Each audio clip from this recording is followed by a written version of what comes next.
Hello guys, welcome to channel learn homeopathy. आज हम start करेंगे रेपर्टोरी का थर्ड लेक्चर, जिसमें आज हम देखेंगे बीटीपीपी के बारे में। बीटीपीपी मीन्स बोनीहर्सन थेरेप्यूटिक पॉकेट बुक। तो बीटीपीपी कौन लिखा था? इसका ऑथर के नाम है डॉक्टर क्लेमेंस मैरिया फ्रांच बैरन वॉन बोनीहर्सन्स। डॉक्टर बोनीहर्सन्स, उसका फुल नेम क्या है वो हम लोग का एमसीक्यू फॉर्मेट में भी आ सकता है। डॉक्टर क्लेमेंस मैरिया फ्रांच बैरन वॉन बोनीहर्सन्स, ठीक है। जो बुक है, बुक का फुल नेम क्या है? Boenninghausen's therapeutic pocket book for homoeopathic physicians to use at bed side and in the study of mathematica. तो बुक का फुल नेम है Boenninghausen's therapeutic pocket book for किसके लिए? For homoeopathic physicians. कहाँ पे use करने के लिए? To use at bed side and to study of mathematica. अभी हम आते हैं इंट्रोडक्शंस के बारे में। तो बीटीपीपी कब पब्लिश हुआ था? 1846 में। क्यों पब्लिश हुआ, इसको इंट्रोडक्शंस के बारे में आज हम देखेंगे। जिसके पीछे हिस्ट्री कौन है, क्या क्या इंट्रोडक्शंस था। जो जब 1828 में बोनीहर्सन्स डिक्लेयर किया था जो उसका तबीयत ठीक नहीं है, वो ज़्यादा दिन तक नहीं रहेगा, ठीक है। उसको क्या हुआ था? पल्मोनरी ट्यूबरक्यूलोसिस हुआ था एंड उसको लगता था जो ये डिजीज़ इनक्योरेबल है। And at that time lost all is hope and उस टाइम उसका सब कुछ होप लॉस्ट हो गया था। तब क्या हुआ? उसका एक फ्रेंड था जो एक रिनाउंड होम्योपैथ थे, ठीक है। वो आके उसका फ्रेंड थे एक रिनाउंड होम्योपैथिक फिजिशियंस, ठीक है। एंड फिर in return his friend asked him to furnish the details of his case and he gave him return in prescribed him pulsatilla. And उसका फ्रेंड आके उसको जो ट्रीटमेंट किया था उसको केस टेकिंग करके उसको पाल्सेटिला दिया। And with these prescriptions, Bonihurst was completely cured and this disease and thus became a firm believer in homeopathy. And उसके बाद बोनीहर्स्ट को लगता था वो उसका सब कुछ शेष ख़त्म हो जाएगा, बट पाल्सेटिला देने के बाद वो टोटली क्योर होने के बाद उसको होम्योपैथी के ऊपर एक बिलीव क्रिएट हुआ था, ठीक है। And he converted himself to a homoeopathic physicians and Boenninghausen खुद को एक होम्योपैथिक फिजिशियंस में कन्वर्ट कर लिया, ठीक है। अभी हम आते हैं बीटीपीपी की हिस्ट्री के बारे में जानेंगे, ठीक है। बीटीपीपी तो आफ्टर हिज सीरियस डिरेंजमेंट इन 1828, जब 1828 में उसका पल्मोनरी ट्यूबरकुलोसिस हुआ था, उसका डिरेंजमेंट के बाद एंड उसका होम्योपैथिक क्योर के बाद, then after he wanted to know more and more about the principles in 1830 and उसके बाद 2 साल वो क्या किया? होम्योपैथिक का जो प्रिंसिपल्स है उसको लर्निंग करने में उसको 2 साल निकल गया। फिर 1832 में क्या किया? He published his first repertory, which is named as Repertory of Antisoric Medicines. 1832 में उसका फर्स्ट रेपर्टोरी पब्लिश किया था जिसका नाम है रेपर्टोरी ऑफ एंटीसोरिक मेडिसिन्स। फिर सेकेंड रेपर्टोरी कब पब्लिश हुआ था? 1835 में। क्या उसका नेम था? Repertory of which are antipsoric, repertory of medicines which are not antipsoric, ठीक है। थर्ड बुक कहाँ पर रिलीज हुआ था? 1836 में। 1836 में an attempt to publish relative kinships of homoeopathic medicines in 1836। तो 1832 में रेपर्टोरी ऑफ एंटीसोरिक मेडिसिन्स, 1835 में repertory of medicines which are not antipsoric 1835, 1836 में relative kinship of homoeopathic medicine 1836 में। After 10 years of clinical practice, then he published therapeutic pocket book in 1846 and 10 साल के बाद उन्होंने 1846 में थेराप्यूटिक पॉकेट बुक पब्लिश किया है। BTPP has a relevant information from his earlier works as well as the rich clinical experience. BTPP में क्या था? उसको जो प्रीवियस जो तीनों बुक था उसका जो रिलेवेंट वर्क था एंड जो क्लिनिकल एक्सपीरियंस था उसमें एक साथ करके BTPP रिलीज़ किया। The book was written in German language and was translated first to English but was found faulty. जो बुक था बीटीपीपी वो किस में लैंग्वेज में लिखा था? जर्मन लैंग्वेज में। एंड फिर उसको बाद उसको इंग्लिश में ट्रांसलेशन किया गया था बट वो फॉल्टी था। उसके बाद Allen's edited translation in the most valued one and he dropped out 4 remedies. उसके बाद एलन उसको ट्रांसलेशन किया था इंग्लिश में एंड वो क्या किया था? 4 मेडिसिन को ड्रॉप कर दिया and added 220 remedies to the Boenninghausen's original 126 remedies. So the total number of Allen's additions 342। Allen's आके क्या किया? 4 रेमेडीज़ को ड्रॉप किया एंड उसके साथ 220 रेमेडीज़ को ऐड कर दिया, तो बोनियसेंस के पहले जो बुक था उसमें ऑन 26 मेडिसिन था, उसमें से 4 हटा दिया तो ऑन 22 एंड उसके साथ एक ऑन 220 ऐड किया तो टोटल मेडिसिन बोनियसेंस बुक्स में 342. Dr. H. A. Robert Stallworth in this field brought out new changes and carried an elaborate introductions of his BTP. Doctor H A Robert क्या किया था उसमें BTP में उन्होंने इंट्रोडक्शंस पार्ट का इलेबोरेशन किया था. ठीक है, अभी हम आते हैं फिलोसॉफिकल बैकग्राउंड में. BTP based on inductive logic. ठीक है, केंट क्या था, केंट था डिडक्टिव लॉजिक में and BTP inductive logic. Boniations emphasized more on completing the symptoms with their component. Boniations mainly complement symptoms के ऊपर ध्यान दिया था. Complement symptoms मतलब location, sensation, modalities and concomitant. ठीक है, Boniations attempt was to complete the symptoms but in practice he found difficult to do so. Boniations इस book का रिलीज़ करने का मेन टारगेट था कोई भी सिम्टम्स को कंप्लीट करना, बट उन्होंने वो कंप्लीट नहीं कर पाया. was to complete the symptoms but in practice he found difficult, but practice के लिए क्लिनिकल में एक डिफ़िकल्ट था. therefore he evolved the concept that what is true to the part is true to the whole of the persons.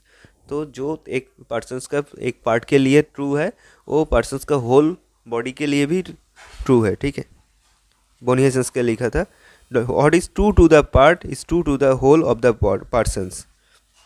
The following fundamental concept are, जो philosophical background था उसमें क्या क्या था, doctrine of analogy, doctrine of concomitant, evolutions of remedies and concordance. Doctrine of analogy, doctrine of concomitance, evolutions of remedies and concordance. ये Boenninghausen's का philosophical background था.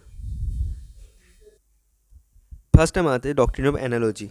Boniasen's analytical mind came to conclusions that a complete symptoms, local modalities, and sensations pertaining to the part should also be applied to the other parts, and these principles is also called the doctrine of grand generalizations. मतलब कोई भी symptoms कोई भी एक part के लिए उसका कोई भी एक लोकेशन जो कोई भी लोकेशंस में यूज में हुआ था उसका एग्रावेशंस मतलब एमिलिटेशंस मतलब कोई भी मॉडलिटीज़ एंड जो जो कॉन्कोमिटेंट है वो जितना भी उस पार्ट के लिए है वो उतना भी वो टोटल पर्सन्स के बॉडी के लिए भी सच है. ठीक है, he considered sickness and expressions of the whole man not the part.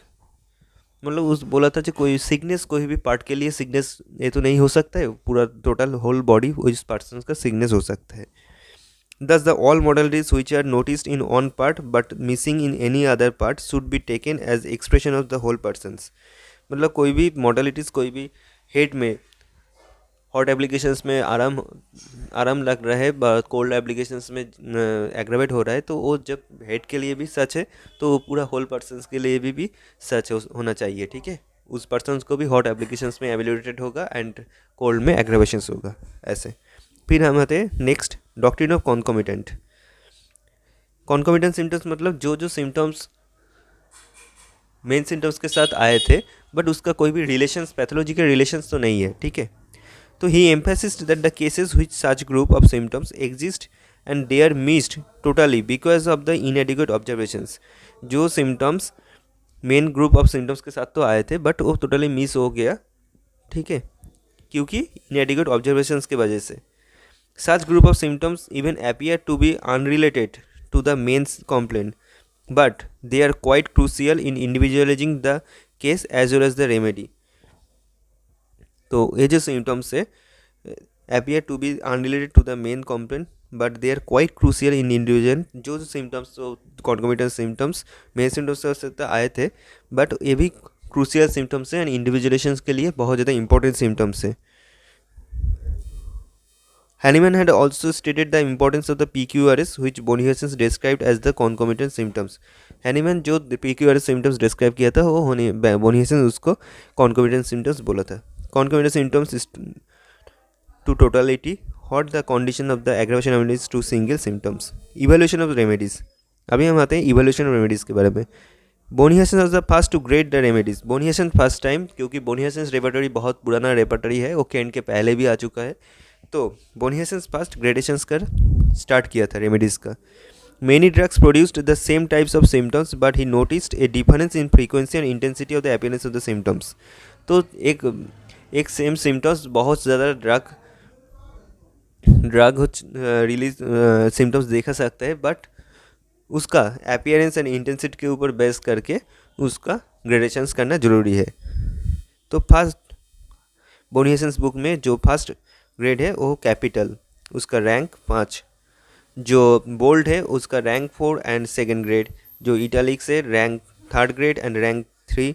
Roman में 2 mark and 4th grade, and roman in parenthesis में 1 mark and 5th grade. Concordance क्या है? Boenninghausen observe that a relationship existed among the medicine. Boenninghausen first दिखा था जो कोई भी medicine के अंदर रिलेशनशिप है, एक मेडिसिन के साथ दूसरा कोई मेडिसिन के साथ रिलेशनशिप है। He incorporated chapter to this subject in his BTB towards end end, and इसलिए उसका मेन बुक में कॉन्कॉर्डेंस बोल के एक चैप्टर ऐड किया था जो उसका मेन बुक था। बट उसके बाद एलन आके उसका नेम चेंज करके क्या कर दिया, रिलेशनशिप ऑफ रेमेडीज़। एलन का एडिशंस में क्या लिखा था, relationship of remedies. And this is indeed a noble and very useful idea, gives us a better understanding of the drug and their interrelationship with the each other with regard to specific spare locations, modalities, tissue and etc. And ये बहुत ज़्यादा important work है, क्योंकि relationship of remedies के अंदर हम जान सकते हैं कोई भी रेमेडीज़ के अंदर उसका टिश्यू रिलेटेड और कोई भी और रेमेडीज़ के साथ क्या क्या रिलेशन है, ये हम लोग जान सकते हैं। ठीक है।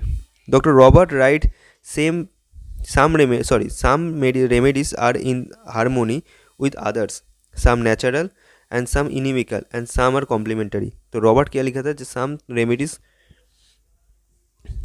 with others रेमेडीज़ के साथ कोई भी हारमोनी है, and some are natural remedies, कोई भी किसी का इनिमिकल है और कोई भी किसी का कॉम्प्लीमेंटरी भी हो सकता है। तो this section has following rules. It has been used for the studying of the relationship of remedies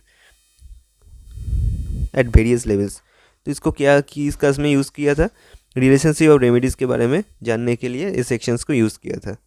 it helps to find out running medicine which can be thought in future follow up. तो इसको कि कोई भी तो यूजनेस तो होना चाहिए ना, नहीं तो बुक में क्यों ऐड किया था। तो हम लोग जान सकते हैं जो इसका जो उस मेडिसिन चलने के बाद कौन सा मेडिसिन देना होगा वो हम लोग इससे ढूंढ पाएंगे रिलेशनशिप ऑफ रेमेडीज से। To find out the second medicine if first one does not meet the expectations. जब फर्स्ट मेडिसिन देने के बाद, फर्स्ट प्रिस्क्रिप्शन के बाद वो मेडिसिन अच्छे से नहीं काम कर रहा है, तब हम लोग देख सकते हैं जो सेकेंड कौन सा मेडिसिन दे सकते हैं हम लोग। Sometimes deep acting medicine though indicated should not be given first, and analogue is to be found out with the help of this sections. कुछ टाइम में कुछ केस में तो हम लोग ज़्यादा क्रिटिकल केस में तो ज़्यादा डिफेक्टिंग मेडिसिन यूज़ नहीं कर सकते, तो उस टाइम हम देख सकते हैं कि उसका एनालोगस और कोई मेडिसिन है क्या। तो रिलेशनशिप चैप्टर में हम लोग उसका लिए बहुत ज़्यादा हेल्प है। This sections helps us to study various relationship of remedies, complementary, inimical, antidotes, etc। तो जो सेक्शंस है तो क्या करते हैं, study various relationship of remedies, complementary, inimical, antidotes, etc। ठीक है। तो रिलेशनशिप रेमेडीज़ के अंदर क्या क्या है, कॉम्प्लीमेंटरी है, इनिमिकल है, एंटीडोट है। बोनी हेसेंस कॉन्सेप्ट ऑफ टोटलिटी के ऊपर बोनी हेसेंस का जो 7 सिम्टम्स है। तो फर्स्ट क्या है, क्विज मतलब पर्सनालिटी ऑफ द इंडिविजुअलिटी। कोई भी इंडिविजुअल पर्सन का कोई भी पर्सनालिटी है इंडिविजुअल, तो हम उसको बोलते हैं क्विज। क्विट मतलब disease and its nature and the peculiarities. Quid means disease का नेचर एंड उसका peculiarity. Ubi means seat of the disease. Quibus auxiliis means accompanying symptoms. Cur means cause of the disease. Quomodo मतलब aggravation amelioration. Quando means time. And this points seem to contain all the essential aspects to get a complete image of the disease. Bonie Hesen's का planner constructions. The whole book can be divided into 3 components: location, sensation and modalities. However, concomitants are found scattered, but concomitant जो symptoms था वो different places में different जगह दिया हुआ है। ठीक है। बुक का जो सेक्शन है 7 सेक्शन है। First mind and intellect, second parts of the body and organ, third sensation and complaints, fourth sleep and dreams, fifth fever, sixth alteration of the state and health, and seventh relationship of remedies. अभी हम आते हैं Boenninghausen's book का special features क्या क्या है। This can be useful at bed side and to the study of the homeopathic mathematica. तो ये बेड साइड में के लिए भी यूजफुल है एंड होम्योपैथिक मैथमेटिका पढ़ने के लिए भी यूजफुल है। Repertory is based on principles of complete symptoms and concomitant. And इस जो बुक है वो मेनली बेस्ड ऑन किस दोनों टाइप का फिलोसफी को ऐड किया एंड दोनों कॉन्सेप्ट को मेन टारगेट किया, वो है concomitant symptoms and complete symptoms. ठीक है, this makes it easy for the practitioner to find rubrics. And ये जो बुक है इसको ऐसे बनाया हुआ है जो प्रैक्टिसनर के लिए बहुत ज़्यादा हेल्पफुल है। It contents chapter relationship of remedies towards end and it is unique chapter and help to find all related remedies. इसको जो एंड में जो रिलेशंस ऑफ रेमेडीज जो चैप्टर ऐड किया था वो बहुत ज़्यादा हेल्पफुल है। कोई भी मेडिसिन के साथ उसका और कोई मेडिसिन का कोई भी रिलेशन है वो हम जान सकते हैं। Information derived mainly from Hahnemann's work and his clinical practice, which makes repertory very authentic and useful. जो डेटा कलेक्ट हुआ था वो हैनीमैन्स का वर्क से लिया हुआ था एंड इसलिए जो डेटा दिया हुआ है वो बहुत ज़्यादा यूजफुल है। Sensation and modalities chapter contains several useful rubrics which can be related to various parts as well as whole persons। जो सेंसेशन एंड मॉडलिटीज चैप्टर है वो बहुत ज़्यादा रूब्रिक्स ऐड किया हुआ था एंड विच इज़ एंड वो जो चैप्टर है मतलब सेक्शन है वो बहुत ज़्यादा ऑर्गन के लिए रिलेटेड है। Repertory has 5 typography. Mental rubrics are placed in mind and in modalities. Mental rubric mind sections में है, मॉडलिटी सेक्शंस में भी है। Though not all, but some chapter content details of concomitant separately towards at the end of the chapter। हर जगह में तो नहीं है बट कुछ चैप्टर में एंड में concomitant symptoms दिया हुआ है। Adaptability of this repertory makes it special। Being one of the initial repertories, it contains a relatively systematic arrangement and detailed informations and relationship of the remedies। तो BTP बहुत पहले का repertory है and beginner repertory as a beginner repertory it is बहुत ज़्यादा arrangement and systematic था। अभी हम आते हैं क्रिटिसिज्म्स के बारे में। जो बोनी हेस्टिंग्स का मेन बुक है उसका मेन बुक में टोटल रेमेडीज था 126। एलेंस एडिशन के बाद वो 342 हुआ था एंड रॉबर्ट एडिशन में वो 362 रेमेडीज ऐड किया था। ठीक है, मतलब टोटल मेडिसिन था 362 एंड एलेंस का 342 and Boenninghausen's main book में टोटल मेडिसिन था 126। तो टोटल 126 मेडिसिन रेमेडीज था तो उसका जो रूब्रिक्स है वो भी बहुत ज़्यादा कम होगा। तो number of the rubrics are limited and can not be use for many symptoms and हर सिम्टम्स के लिए हम लोग यूज़ नहीं कर पाते। Rubrics and medicine, many rubrics do not contain well known and important medicines। some of the medicines are repeated often and given undue importance in this book।